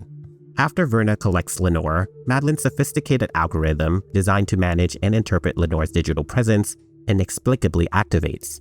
It started to send messages to Roderick, almost as if it were attempting to fill the void left by her physical absence, striking to take her place in the world. However, the algorithm, still in its nascent stages of development, proved woefully inadequate for such a complex task. Its attempts at communication were repetitive and devoid of any semblance of human consciousness. Roderick's phone messages were flooded with a single haunting word, repeating endlessly, "Nevermore." The word itself rhymes with Lenore, but it also echoes the sense of loss and finality. The digital echoes were a stark cold contrast to the vibrant presence they sought to replace. A digital ghost unable to truly communicate, and a reminder that Lenore is forever lost. Madeline's quest for immortality, though fueled by a powerful intellect, was ultimately a project destined to fail. Her profound misunderstanding of the multifaceted human experience, particularly her disdain for emotional and artistic expressions, like Roderick and Annabelle's shared love of poetry and the deeply ingrained bonds of family, proved to be Madeline's undoing. This intellectual blind spot, a critical flaw in her grand design, directly explains the catastrophic malfunction of the Lenore AI. Intended to be the digital vessel for her eternal consciousness, the AI instead devolved into nothing more than a broken chatbot. A tragic echo of Madeline's own inability to grasp the essence of what it truly means to be human. Her focus on purely scientific and technical aspects, while neglecting the spiritual and emotional dimensions, rendered her creation soulless and ultimately unsustainable. Now with no other option and no other plans, Madeline Usher returns to her childhood home to meet her fate. She finds Roderick in the basement, and the two sit down for a final conversation. Roderick offers Madeline a drink, and the twins share one last drink together. Madeline says, quote, "You always said it was you and me against the world, said we'd change the world. We did, didn't we?" As both Roderick and Madeline drink, Madeline realizes that a lot of the items that Roderick has brought to the basement is actually hers, some of them being from her immortality collection. She asks him about them, and Roderick reveals his intention to create a tomb within their childhood home, explaining that he has gathered their treasures there, much like ancient pharaohs of old. Madeline scoffs at the idea of treasure, saying, quote, "Please, treasure? What the fuck does that even mean? Gold's just a transition metal element, nothing special. Money is not even gold anymore, it's just ones and zeros. It's a lie agreed upon. We built a life, a privileged fucking life, out of nothing but dirt and trauma, empty pockets and broken hearts. We did that. And say what you will, it was fucking substantial. Would we have done anything different if we believed that woman in the bar was real? I suppose that's the only question left." Roderick questions if Madeline truly believed in the bargain, and whether or not it was real. Madeline replies, quote, "I believed enough to get an IUD, and you still wouldn't glove up with the fucking stewardesses." Roderick only replies that he was who he was, to which Madeline continues, quote, "And I loved you for that. And the fucking people out there, Roderick. You don't want Ligadone? Don't buy it. You don't want to get addicted? Don't abuse it. They're mad because we made it available and desirable.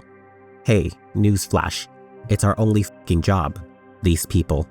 They want an entire meal for $5 in 5 minutes, then complain when it's made of shit and plastic. McDonald's would serve nothing but kale salad all day and all night if that's what people fucking ate.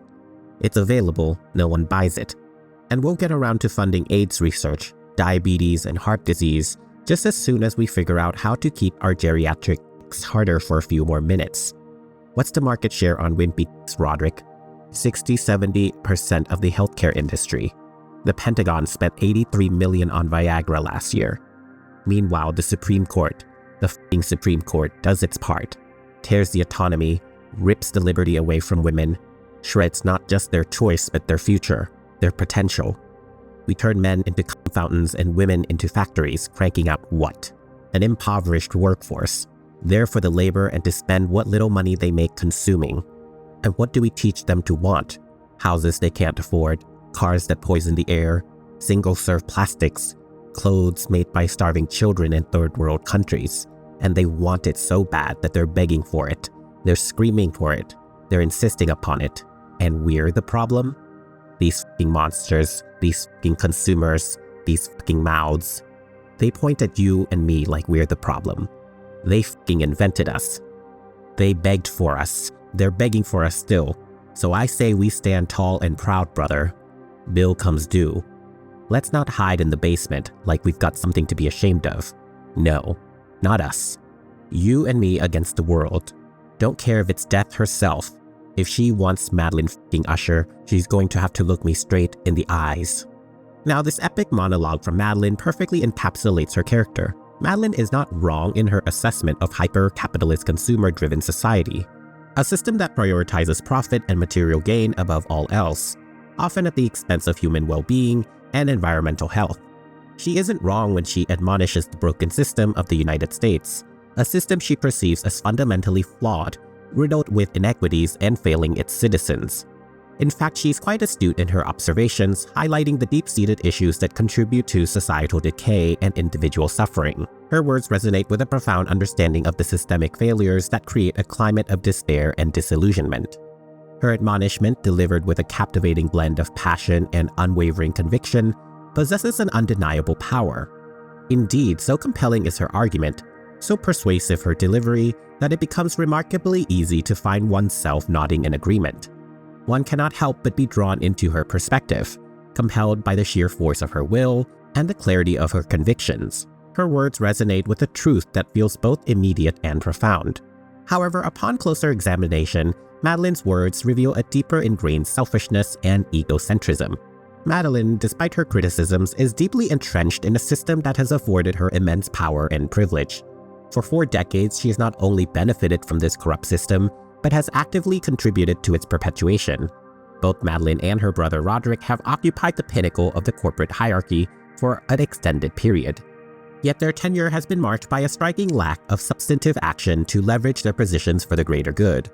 Instead of addressing societal issues or advocating for systemic change, Madeline's primary focus and passion project reveal a profoundly self-serving ambition: the development of an algorithm designed to grant her eternal life.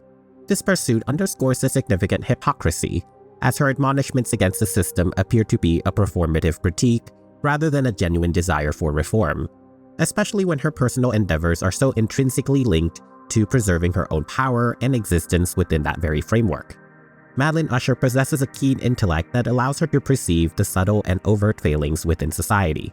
This insight, however, often manifests as a defense mechanism, as she readily attributes her own reprehensible behavior and personal shortcomings to these perceived societal flaws. Her sharp observational skills, while revealing genuine imperfections in the world around her, are frequently leveraged to deflect accountability and to rationalize her own terrible actions. Madeline and Roderick knowingly marketed Ligadone, a highly addictive drug, to the public. They falsely advertised it as harmless and non-addictive. Yet Madeline actively held consumers responsible for their addiction to the substance. She then benefited and helped perpetuate the addiction for more wealth and power. Despite her brilliance, charisma, and gumption, Madeline is fundamentally a selfish individual who has made no positive contributions to the world. She and Roderick were obsessed with the idea that the two of them would change the world, yet they never cared how they changed it, just as long as they did. After her monologue, Madeline stands, but soon becomes unbalanced. She has been drugged. The culprit, as Roderick well knows, is the potent drug he secretly administered. The glass she recently drank from was laced with a powerful sedative, or perhaps even a fast-acting poison, most likely cyanide. This mirrors the sinister method the twins had employed years ago to murder Rufus Griswold, a dark echo of their past treachery. Madeline angrily attempts to yell at Roderick, but falls unconscious. Roderick holds her as he apologizes to her. He says, quote, "You're right. You're Madeline f***ing Usher." He places her body on a table. He then takes out a few items: the brain-scraping tool from Madeline's immortality collection, Queen Tauceret's sapphires, and a gold ceremonial dagger. He tells an unconscious Madeline, quote, "You are a queen, you're a goddess, and you're gonna live forever." He then cuts into her with the gold ceremonial dagger. But the scene cuts away, so we aren't fully sure what he does to Madeline, but it seems like he's engaging in some sort of mummification process. The terrifying culmination of Roderick's heinous act against his sister Madeline unfolds dramatically. August and Roderick are seated upstairs when they hear loud sounds from the basement. A series of clanking and thudding sounds begin to rise, growing in intensity with each passing moment. The rhythmic thumps quickly escalate into a horrifying crescendo, punctuated by scraping noises, as if something is clawing its way up the stairs. The accompanying storm outside also begins to intensify. Just as the cacophony reaches its peak, a deafening crack of thunder reverberates through the house. In that same heart-stopping instant, the door to the basement is violently thrown open. Framed against the blackness of the stairwell, a figure emerges covered in blood. It is Madeline. Her eyes have been cut out and replaced with Queen Tauceret's sapphires. She screams and moans loudly, her mouth wide, revealing that her tongue has been removed. Her movements are erratic as she stumbles from the door. Without her eyes, she cannot see, and without her tongue, she cannot speak. But her intent is clear, her fury and rage palpable. Roderick, knowing his end is near, calls out "nevermore" to her. Madeline, upon hearing Roderick, immediately charges towards him, her hands raised and ready. She reaches him and grabs a hold of his neck. As Madeline's scream of rage and fury filled the air, she strangled him. Simultaneously, the house began to shudder and crumble. The intensifying storm, coupled with Madeline's deafening screams, soon brought about the collapse of the entire house. August is able to escape just in time before the house completely falls all around and on top of the twins, burying them in a pile of rubble. The fall of the House of Usher is finally complete. Now I want to examine Madeline's dramatic and grisly end for a bit. Roderick dressed Madeline in a miniseries, an ancient Egyptian sheath dress typically made of delicate linen. He also adorned her with an Egyptian-style broad collar. Roderick has obviously performed some sort of mummification ritual on his sister, though it doesn't actually align with traditional ancient Egyptian mummification practices. He has, for instance, removed her eyes and tongue. While ancient Egyptians did remove the eyes, they rarely extracted the tongue. And as I mentioned earlier, they didn't really replace the eyes with rare gemstones, as Roderick has done here to Madeline. His actions suggest a twisted, perhaps even desperate, attempt to preserve or deify his sister, though the method is far from conventional and imbued with a sense of the grotesque. The incomplete and gruesome nature of the ritual hints at Roderick's increasingly fragile state of mind and his descent into despair, mirroring the decay of the house around them. Madeline's supposed death and subsequent rise serve as a haunting parallel to the twins' mother, Eliza. The storm raging with relentless fury, a tempest both literal and metaphorical, perfectly reflects the internal chaos and the violent end of the men, particularly the strangulation that befalls them. Both mother and daughter appear inexorably bound to the same grim destiny. This aligned with Verna's comment about her appreciation for symmetry, suggesting that these repeated occurrences are not mere coincidence. Verna's concept of symmetry extends beyond the immediate parallel between Madeline and Eliza. It encompasses the intertwined existence of Madeline and Roderick, who not only entered the world together as twins, but are also destined to leave it together, their lives inextricably linked until their final simultaneous demise. Roderick's decision to poison Madeline remains ambiguous. It's possible he, like her, sought to negate the bargain as a last resort, attempting to save himself just as she tried to compel him to end his own life to save hers. His cunning is evident when Madeline discovers him in the basement, already holding the poisoned cup. This allows for a seamless transfer when he offers her a drink, while he takes a new cup for himself. A nice detail to note is Roderick takes little quick subtle glances at Madeline as she drinks, which further highlights his deception. Another compelling motive behind Roderick's action might stem from his desperate desire to immortalize his sister, elevating her to the status of an eternal queen, or a goddess in his mind. As the narrative progresses towards its climax, Roderick begins to unravel, making his erratic behavior less surprising. Indeed, his actions can be attributed, at least in part, to the debilitating disease that afflicts him, blurring the lines between reality and his fragmented perceptions. Verna's manipulations and the visions he suffers from also take a toll on his psyche. Given Madeline's profound obsession with the ancient Egyptians and their elaborate beliefs surrounding immortality, this could be Roderick's desperate, if misguided, attempt to grant her eternal life. As Verna mentioned, he has been frequently visiting the house and moving both his and Madeline's belongings into the basement, transforming it into his own rendition of a pharaoh's tomb. Consequently, when the house collapses, it entombs both Madeline and Roderick. Madeline's obsession with ancient Egyptian beliefs about the afterlife and immortality led her to emulate the pharaohs, as these concepts were her deepest desires. Ironically, it is also what led her to her demise. As always, Verna seems to have a sense of humor and enjoys irony. It is hinted that Verna has had this end in mind for Madeline all along, as her nickname for Madeline is Cleopatra, even long before Madeline began collecting ancient Egyptian artifacts, almost as if Verna planted the idea inside of Madeline's head. Roderick's choice to replace Madeline's eyes with sapphires is thematically significant, paralleling Madeline's own pursuit of immortality via her AI algorithm. Ultimately, both the sapphires and the algorithm proved to be lifeless, superficial endeavors. Another parallel is Madeline and Queen Tauseret's rise to power. Queen Tauseret was the wife of Pharaoh Seti II. Initially, Tauseret served as regent for her young stepson, Siptah, following Seti II's death. Upon Siptah's premature demise, Tauseret claimed the throne as pharaoh, adopting full royal titulary. Her reign, though brief and turbulent, marked the end of the 19th dynasty. Similarly, Madeline, who always supported Roderick, assumed his position after he was voted out, and much like Tauseret, Madeline's time in control was short-lived. As a final farewell to Madeline, Verna visits the Usher family burial plots and places tokens for each deceased Usher. She leaves the sapphire eyes for Madeline. A final farewell to her Cleopatra. Now, I wanted to go back to point out another cruel, ironic parallel which exists between Madeline and her mother, Eliza. This mirroring is particularly striking given Madeline's apparent, fervent efforts to distance herself from her mother.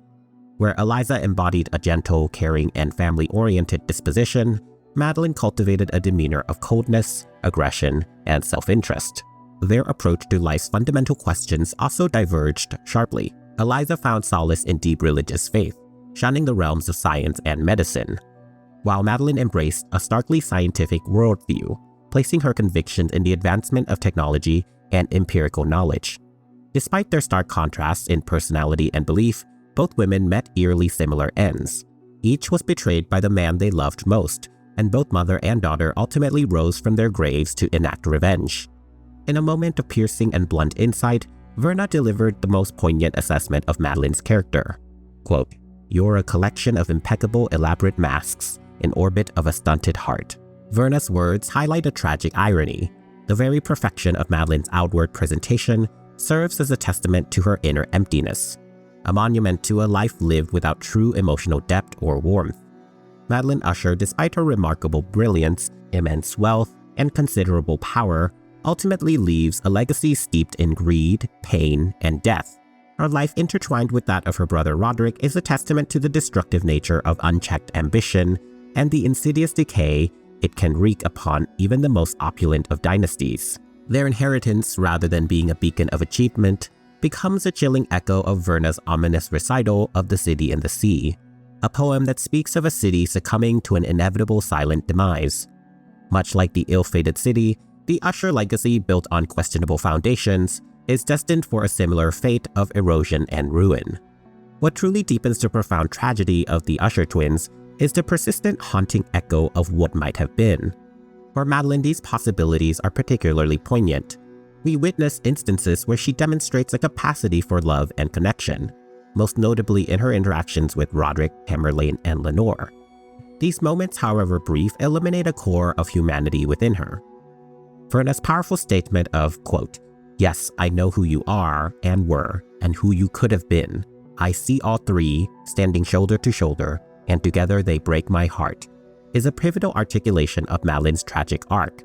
This vision of three Madelines converging in Verna's sight underscores the immense waste of her potential. Similarly, Verna's insight extends to Roderick, where she alludes to him being a poet in another life. This parallel vision of the twins solidifies the idea that they were not inherently destined for this destructive path that they ultimately chose to follow. Verna's perception of Madeline as someone capable of so much more than her current iteration resonates deeply. Madeline is portrayed as incredibly intelligent, tenacious, and cunning, qualities that, if channeled differently, could have led to remarkable achievements. She possessed the intelligence and the drive to forge her own destiny. However, this immense potential was irrevocably poisoned by her consuming obsession with reclaiming Fortunato as her lost birthright. This singular, all-encompassing goal became a corrosive force that gradually eroded any of her good inherent capabilities. The pursuit of this perceived legacy, rather than empowering her, ultimately enslaved her, transforming her into a creature of relentless ambition and unyielding cruelty. The tragedy then lies not only in the destruction she brought, but in the magnificent, vibrant future she unknowingly sacrificed for a poisoned crown. Now on to some Edgar Allan Poe references. I've covered some in previous videos and am reserving others for my upcoming Roderick video. Therefore, if a reference isn't mentioned here, it may be in another video or will be in the next one. But do go ahead and leave them in the comments below. I'm sure I haven't picked up on all the hidden references yet. The biggest reference is of course the show's title, which is a direct reference to Edgar Allan Poe's short story, The Fall of the House of Usher. This gothic fiction piece, originally published in Burton's Gentleman magazine in 1839, and later in the 1840 collection, Tales of the Grotesque and Arabesque. The names of Madeline and Roderick are also pulled directly from the short story. In the short story, the narrator visits Roderick Usher, a troubled friend residing in a decaying mansion. This mansion reflects the mental and physical deterioration of Roderick and his twin sister Madeline, the last of their family. After Madeline is presumed dead and entombed, Roderick's condition deteriorates further. Horrific sounds emanate from the vault, and Madeline eventually emerges from her coffin. In a fit of rage, she attacks her brother, scaring him to death. She then collapses onto Roderick and they both die. The narrator flees as the house crumbles into the lake, signifying the complete demise of the Usher family and their estate. So the ending of the show pulls directly from the short story, but with Auguste Dupont taking place of the unnamed narrator. Eliza Usher, the twins' mother, is named after Poe's mother, Eliza Poe. Eliza Poe was an English-American actress. She died young at the age of 24. It is assumed that she died of tuberculosis. Her death when Edgar was only 2 years old profoundly affected him, leaving him with a lasting sense of loss and influencing his later life and work. The early death, coupled with the subsequent abandonment by his father, deprived him of parental affection and may have inspired his recurring literary theme of dying women. In the show, Eliza being buried alive also seems inspired by Poe's story, The Premature Burial. In the story, a British aristocrat named Guy Carrel is consumed with the fear of being buried alive. He suffers from a medical condition called catalepsy, which causes him to fall into a death-like trance. This leads to a morbid obsession with the fear of being buried alive. His fear becomes so overwhelming that it nearly prevents him from marrying his fiancée, Emily. He made his friends promise him not to bury him too soon. He refused to leave his house and constructed an elaborate tomb. It included equipment that would allow him to signal for help if he woke up after quote-unquote dying. The story concludes with the narrator waking up in a small boat's berth, not a grave, in complete darkness. This experience, initially mistaken for being buried alive, shocks him out of his fixation on death. Consequently, his catalepsy episodes, which he then suspects were symptoms of his phobia rather than their cause, completely stop. The Premature Burial, published on July 31, 1844, in the Philadelphia Dollar newspaper, captured a significant fear prevalent among Victorians of the era.